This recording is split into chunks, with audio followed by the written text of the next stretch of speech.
Sakto yung ano, no? Comfort, no? Medyo ano nga lang, hindi pa rin kayo. Oo, papa-suspension natin yan. Ano yan, malambot na yung gulong yan, kaya naiwan dyan yan. So, kailangan yan. Hindi yan ibibenta na ganun ulit. Ipapa-refresh mo na naman ulit yan bago ibenta. Parang ganun na naman yan. So, okay na sa inyo yan. Good sa kayo doon. Goods na sir? Pag lumabas yan, parang magiging yung blue. Yung mga nakaporma dyan. Oo, nakadumi kasi dun sa gilid eh.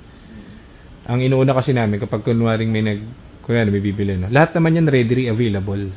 Kaso, hindi kami ano nang may error eh. So, dahil yung limited yung stocks ng ABS, so yung may bibili, doon namin nakakabit yung bagong ABS na darating. So, pero yung in terms yung sa trani, pati doon sa engine, kahit pumunta ka na ng Mindanao bukas, o kaya pagka-release mo niyan, pwede na yan. Kasi na-test drive na rin ng matagal yan, so wala ka nang paproblemahin. Ganun siya. Malamig. Yun ang panlaban ng Ford. Matalas sa aircon yan. Kahit tanghali, laban yan. Unlike dun sa... Saka yung feel kasi, iba yung feel eh, di ba? Yung yakap ng upuan, pati nung... Basta iba yung driving. Matagal ka na mag-drive? Hindi pa, bago pa. Ngayon lang. Oo, First car. Actually. Oh. Actually, nataray ko mag-drive ng Vios pati Mirage. Mirage manginig.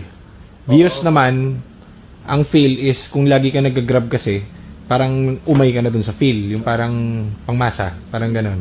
Ang feel kasi ng Ford, parang medyo modern na sporty. Parang ganon. Sir, gawan lang invoice po. Tingin yung GV. Pakita ko na. Smart na gagawa. Yan si Sir, isang test drive lang eh. Dalawang ikot si Sir. Okay yung ano? Kabitan na natin EBS yun, ano? ABS na lang, tsaka konting refresh. Galing pala si Sir na nakadrive kayo na Sir, no? Vios, tsaka Mirage. Anong comment dun sa Malamig aircon. Okay, lamig. Tsaka yung iba yung quality, di ba yung sabi? Hindi sa nanonood to si Sir eh. Ng ano eh. Sabi nila yung mahal yung parts.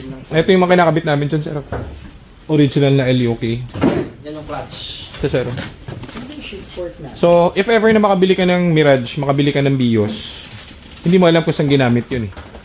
Diba? Second hand pa rin yun. Yung clutch nun, pati yung engine nun, yun pa rin yun. Yun nga yung point ko dun eh. Diba? Ito kasi bago. Oo, parang ganun. Saka hindi ka bibili ng ano dyan, surplus sa Banawi. Lahat kasi nung nandyan is, kumbaga, isang click, sabi mahirap yung pesa, mas mabilis ang pesa niyan. Kasi kahit isang ganun ko lang dito, makaka-outsource kami ng kahit anong parts niyan.